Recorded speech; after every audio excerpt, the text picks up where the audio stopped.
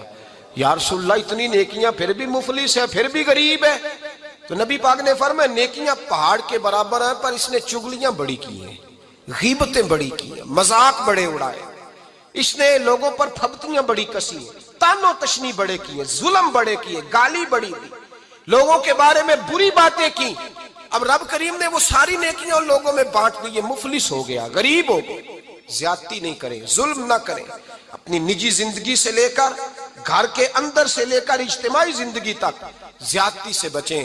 میرے نبی کریم علیہ السلام نے اپنے غلاموں کو یہ درس دیا ہے، دیکھنا کبھی زیادتی نہ ہونے پائے، دیکھنا کہیں ظلم نہ ہونے پائے، دیکھنا کسی شخص کو تمہارے قول فعل سے، تمہارے مزاج سے تکلیف نہ پہنچے۔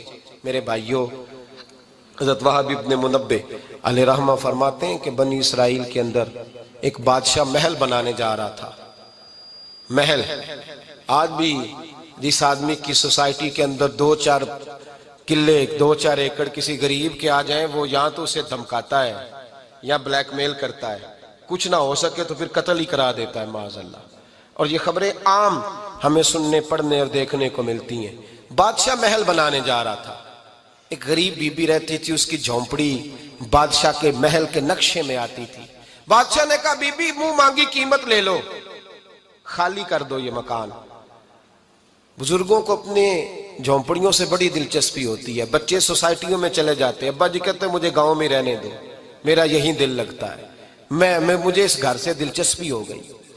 اماں کہنے لگی بادشاہ میں یہاں بیاہ کے آئی تھی، خامد انتقال کر گیا، اولاد اللہ نے دی نہیں، میں پکا ہوا پھال ہوں، گر جاؤں گی تو تیرا ہی ہے، لیکن مجھے اس آشیانے میں رہنے دے، یہ گھونسلہ میں نے تنکا تنکا کر کے بنایا ہے، مجھے رہنے دے، نہ مجھے نکال۔ کہنے لگا میرا نقشہ خراب ہوتا ہے۔ بی بی سارا دن مکان میں بیٹھی رہتی کہ میری جھونپڑی ٹوٹ نہ جائے، ظالم کی نظر میں آ گئی ہے کہیں میرا یہ آرزوؤں کا محل چکنا چور نہ ہو جائے، سارا دن ڈیوٹی کرتی۔ بادشاہ نے بھی 2-4 سپاہی کھڑے کر دیے، جب گھر سے نکلے تو بلڈوز کر دینا، مکان کو گرا دینا۔ وہ خاتون کتنی دن بندہ بیٹھ سکتا ہے؟ ایک دن سر شام گھر سے نکلی، 2-1 گھنٹے کے بعد واپس آئی تو مکان گر گیا تھا، دیوار بن گئی تھی۔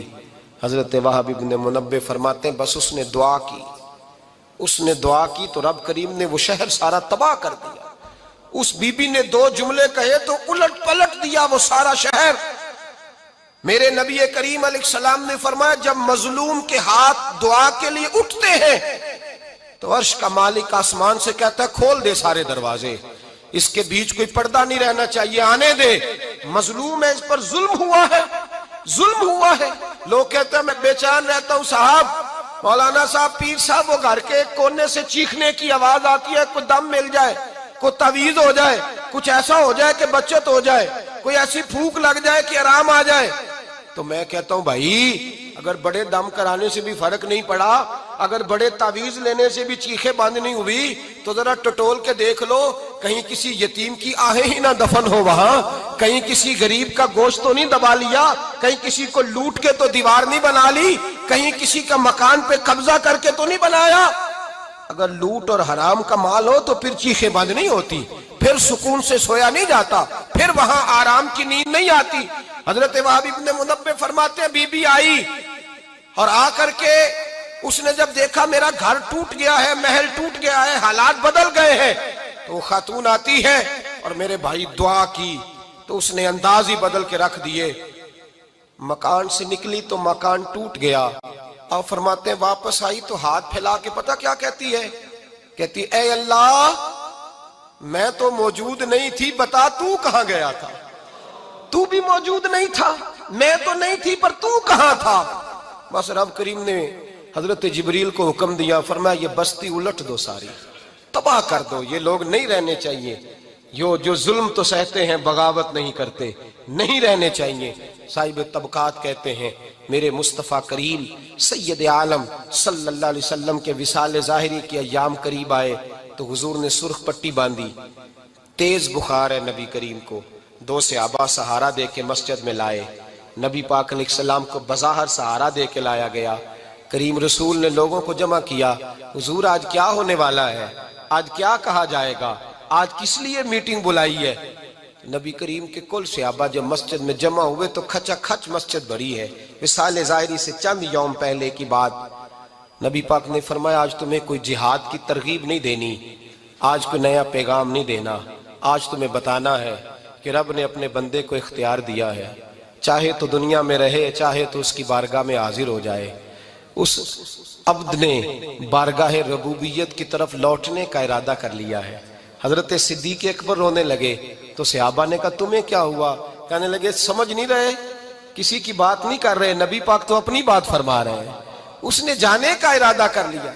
سنیے میرے بھائی، محبوب پاک نے فرمایا بھائی کسی شخص کو میری طرف سے کوئی تکلیف پہنچی ہو تو بدلہ لے سکتا ہے، بدلہ لے سکتا ہے، کسی کو تکلیف پہنچی ہو۔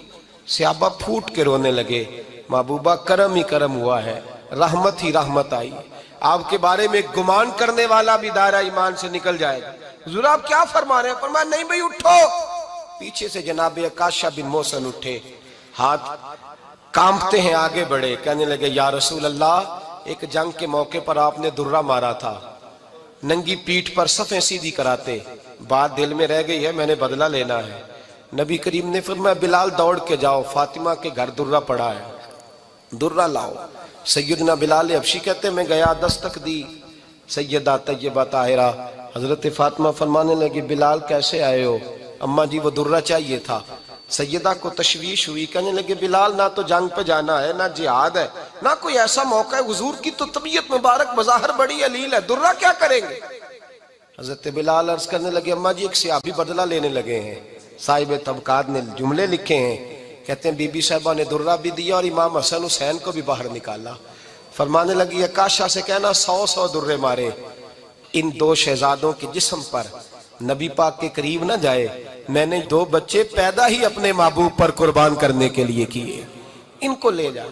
حضرت بلال کہتے ہیں میں 2 شہزادے لے کے آیا، اور جب دروازے میں میں لے کے پہنچا تو نبی پاک نے دیکھا تو آنکھوں میں آنسو آ گئے، فرمایا ان کو بٹھا دو، مجھے پتا ہے فاطمہ نے کیا کہہ کے بھیجا ہے۔ حضرت سیدنا بلال فرماتے ہیں درہ میں نے جناب عکاشہ کو دیا، حضرت عکاشہ درہ لے کے آگے جو بڑھے تو حضرت ابو بکر صدیق نے ان کے پیروں پہ ہاتھ رکھا، فرمایا عکاشہ میری طرف آ یار، مجھے مار درے، نبی پاک کے قریب نہ جا۔ مصطفیٰ کریم نے فرمایا ابو بکر تو ہٹ جا، اسے آنے دے۔ فرماتے ہیں میں چند قدم آگے گیا تو مولا علی شیر خدا نے میرے پیر پہ ہاتھ رکھا، کہنے لگے عکاشہ سوچ تو صحیح تو کیا کر رہا ہے؟ حضور نے فرمایا علی ہٹ جاؤ، میرا اور ان کا معاملہ ہے۔ جناب عکاشہ آگے بڑھ رہے، نبی کریم نے فرمایا میں اپنی امت کو درس دینا چاہتا ہوں، خبردار خبردار زندگی میں تمہارے ہاتھ سے زبان سے کسی کو تکلیف نہ پہنچنے پائے، خبردار یاد رکھنا وہ معاشرے بگڑ جاتے ہیں، وہ معاشرے تباہ کر دیے جاتے ہیں جہاں ظلم ہوتا ہے، جہاں زیادتی ہوتی ہے، جہاں لوگوں کو ستایا جاتا ہے۔ محبوب کریم کے قریب آئے حضرت عکاشہ کہ حضور میری پیٹھ ننگی تھی، آپ بھی ذرا کپڑا ہٹائیے۔ نبی کریم نے پیٹھ سے کپڑا ہٹایا، جناب عکاشہ نے درہ جو اٹھایا تو صحابہ کی چیخیں نکلی، حضرت عکاشہ نے درہ دور پھینکا، حضور کے بطن اطہر سے لپٹ گئے، چومنے لگے، کہنے لگے حضور وہ تو صفیں سیدھی کراتے لگ گیا تھا، آپ نے کہاں مارا تھا؟ یا رسول اللہ میں تو بہانہ بنا رہا تھا کہ جاتی دفعہ مجھے وجود چومنے کا موقع نصیب ہو جائے، مجھے یہ موقع نصیب ہو جائے۔ میرے حبیب نے فرمایا جس نے جنتی دیکھنا ہو میرے عکاشہ کی زیارت کر لے۔ بھائی ظلم کا دروازہ کھلا ہوا ہے اور لوگ بھول جاتے ہیں زیادتی کرتے ہوئے، وہ بہو سے ہی کیوں نہ کریں، وہ اپنے گھر کے بھول جاتے ہیں کہ شاید پوچھنے والا کوئی نہیں، شاید میزان نہیں لگے گا۔ ایران کے بادشاہ نے اپنے بیٹے کو پڑھانے کے لیے ایک استاد صاحب کا بندوبست کیا۔ استاد صاحب کو کہا کہ میرے بچے کو دین پڑھائیے، میں چاہتا ہوں کل اس نے عنان حکومت کو سنبھالنا ہے تو یہ دین سے آگاہ ہو جائے، اس کو کچھ سکھائیے پڑھائیے۔ بہت نیک بزرگ بڑے درویش عالم پڑھانے لگے، اسباق مکمل ہو گئے، دین کے اسباق قرآن مجید پڑھایا، احادیث طیبہ کا درس دیا، اصول فقہ سے روشناس کرایا۔ جب بچے نے مکمل تعلیم حاصل کر لی اور آمین ہو گئی، دستار ہو گئی، فارغ ہو گئے تو پھر ایک دن استاد صاحب نے کہا بیٹے کل تم نے ضرور آنا ہے، کچھ بات کرنی ہے۔ شہزادہ گیا ملنے استاد صاحب سے، استاد صاحب نے کنڈی لگا لی، ہاتھ میں درہ پکڑ لیا، مار مار کے پورے وجود کو زخمی کر دیا، کوئی غلطی نہیں، کوئی بات نہیں، مارا۔ اب بچہ آیا آ کے بادشاہ سلامت سے کہا کہ ابا جی سمجھ نہیں آئی، بڑا مارا ہے استاد نے۔ تو سیانے تھے نا بادشاہ، یہاں تو قاری صاحب روز کٹہرے میں کھڑے ہوتے ہیں، مولوی صاحب آپ نے میرے بچے کو کیوں مارا ہے؟ آپ 8,000 کے مولوی ہیں، میرا کئی کروڑ کا بچہ ہے،